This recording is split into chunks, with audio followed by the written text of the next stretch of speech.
England और India के बीच में दोस्तों रांची में चौथा टेस्ट मैच तो स्टार्ट हो गया है। इंग्लैंड की कोई हालत भी इतनी खास नहीं है, 240 के ऊपर 6 आउट हैं। लेकिन हम बात करेंगे आकाशदीप की। आकाशदीप ने बेसिकली प्रूव किया है कि बच्चा जमूरा अगर डोमेस्टिक क्रिकेट में फर्स्ट क्लास क्रिकेट में 30 फर्स्ट क्लास मैचेस भी खेले हो ना, तो आप कम से कम इतना निखर जाते हैं कि आप इंग्लैंड को डंडा दे देते हैं।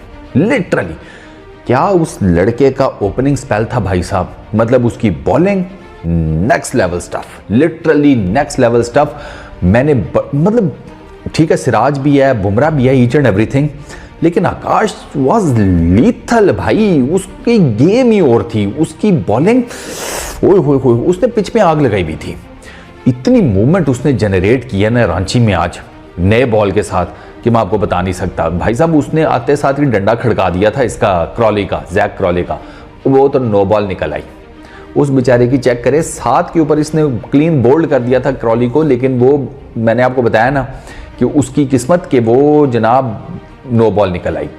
30 फर्स्ट क्लास मैचेस हैं इसके आकाशदीप के। बंगाल की तरफ से खेलता है, आईपीएल में ये आरसीबी की तरफ से खेलता है। 104 इसकी विकेट्स हैं जनाब फर्स्ट क्लास के अंदर, और लिस्ट ए में इसने 28 मैचेस खेले हैं, 48 विकेट्स हैं। T20s इसने खेले हुए हैं 41, इसकी 48 विकेट्स हैं।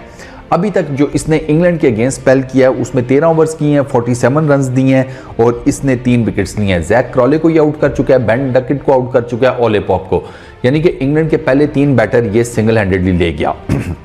जैक क्रॉली को इसने जो बोल्ड मारा ना 7 रन के ऊपर, वो बॉल इतना अंदर आया था यकीन नहीं आ रहा था, लेकिन वो मैंने आपको बताया कि वो नो बॉल हो गई। उसके बाद क्रॉली ने मारना शुरू कर दिया था, वो आ गया था बेसबॉल स्ट्रेटेजी के ऊपर, लेकिन फिर इसने ये चूंकि साइड के ऊपर विकेट ले रहा था, बेन डकेट को इसने बॉल मारा। अब इतना कोई आइडियल बॉल था ना वो बेन डकेट को जो इसने मारा, बॉल पड़ा है, मतलब उसकी लाइन ऐसी थी कि बेन डकेट को हर हाल में प्ले करना ही करना था, वो छोड़ नहीं सकता था। लेंथ भी इतनी थी कि बेन डकेट बस पजल्ड ही था कि अगर छोड़ दिया डंडे ना खड़क जाएं। वो मतलब उसकी लेंथ भी इतनी अच्छी थी कि उसने ना उसको पजल करके रखा कि यार मैं इसको किस तरीके से खेलूँ, फ्रंट फुट बैक फुट छोड़ दूँ। उसमें जनाब वो आधी पौना सा उसने आगे बैट किया, अच्छा उसने बैट किया, लेकिन बॉल पड़ने के बाद बाहर निकला। जब बॉल पड़ने के बाद बाहर निकला तो इतनी जिसे कहते हैं सीम मूवमेंट थी कि देयर वाज एब्सोल्युटली नो वे कि ये मिडल कर पाता। और ये मैं उसकी बात कर रहा हूँ जिसने पिछले मैच में 150 किया भाई साहब। बैच लगा सीधा कीपर के हाथ में कैच, आसान सा। उसके बाद पोप ने एक बॉल फेस किया, उससे अगली बॉल के ऊपर पोप को भी कहा चलो छुट्टी, उसको मारा जनाब LBW। हालांकि वो क्रीज से बाहर निकला हुआ था, वो आपको पता है ना। ओले पोप तो अच्छा, ओले पोप का मैंने देखा है वो ना जब आता है ना नया नया बैटिंग करने, उसकी ना हालत ना ऐसे होती है जैसे आप कैसे मैं आपको एग्जांपल दूं, जैसे आप किसी चूहे शुए को ना किसी उसमें बंद कर दो ना जार शार में या कोई समथिंग लाइक दैट, जिस तरह वो फड़क रहा होता है ना। ओले पोप का भी ना वो थरथल्ली मचाई भी होती है उसने। आप नोट करना जरा, ये जब नया आता है ना नया नया बैट करने टेस्ट मैचेस में स्पेशली, इसने थरथल्ली मचाई हुई होती है, इधर उधर, वो उसको अजीब ही उसके ना जिसे कहते हैं ना पैनिक मोड चल रहा होता है। तो इस पैनिक मोड का फायदा उठा गया आकाश, उसने मारा इसको दोबारा से एक एंड पर, वो जनाब वो अच्छा ये भी बॉल पड़ के इतना अंदर आया, हालांकि वो बाहर थोड़ा सा निकल के खेल रहा था, उसके पैड्स पर बॉल लगी, अंपायर ने नॉट आउट दे दिया था, क्योंकि अंपायर को लगा कि यार थोड़ा बाहर निकल के खेला तो ये ऊपर से निकल गई होगी गेंद। लेकिन इन्होंने रिव्यू ले लिया इंडियन क्रिकेट टीम ने। अब जब इंडियन क्रिकेट टीम ने रिव्यू लिया, अच्छा इंडियन क्रिकेट टीम के रिव्यू की भी स्टोरी सुनो, तीनों लेकर बैठे हुए हैं, और अभी मेरा ख्याल है टी नहीं हुई थी। हाँ अभी मेरा ख्याल है टी नहीं हुई थी, तो इंडियन क्रिकेट टीम अपने तीनों रिव्यू जो है वो दिन के वो ले लू के सारा उन्होंने ख़त्म करके तो कहा चलो बस इसको तो इस कहानी को तो ख़त्म करो ना कि रिव्यू है तो नहीं है, यूज़ करना है नहीं करना। खैर तो ये बॉल इसके ओले पॉप के पैड पे लगी है। अच्छा रिप्ले भी देखो ना तो एक टाइम पे लगता है कि शायद बॉल ऊपर से निकल जाएगी, लेकिन इतना ऊपर बॉल था नहीं। तो वो जैसे ही उसके बॉल लगा जनाब, वो हॉका ही आया, उसने दिखाया भाई मिडल और लेग स्टंप को जाकर बॉल लग रही थी, तो ठक ओले पॉप साहब भी 2 गेंदें खेलने के बाद घर को वापसी हो गई।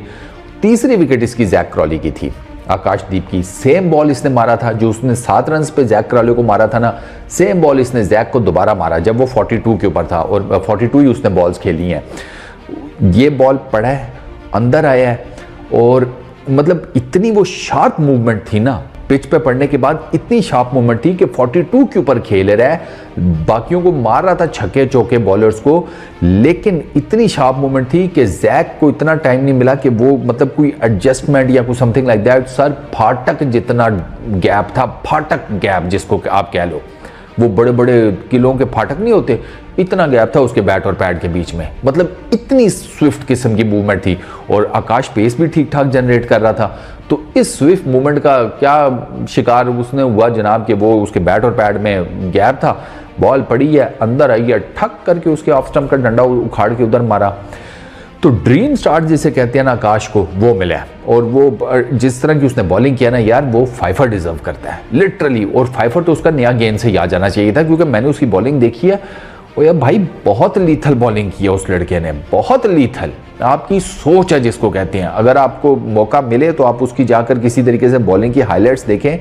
इनफैक्ट अगर आप इन 3 विकेट्स की हाईलाइट्स देख लेना तो आपको काफ़ी हद तक आइडिया हो जाएगा कि नए गेंद से रांची की विकेट के ऊपर इस लड़के ने क्या कमाल किया है। सो कुडोस यार। और ये बकवास करता हूँ मैं, ये होता है डोमेस्टिक क्रिकेट खेलने का फ़ायदा। बंगाल के लिए खेली हुई है, सिर्फ 30 मैचेस खेले हुए हैं, ठीक है। कोई T20s भी कौन सा कोई 200-300 खेले हुए हैं।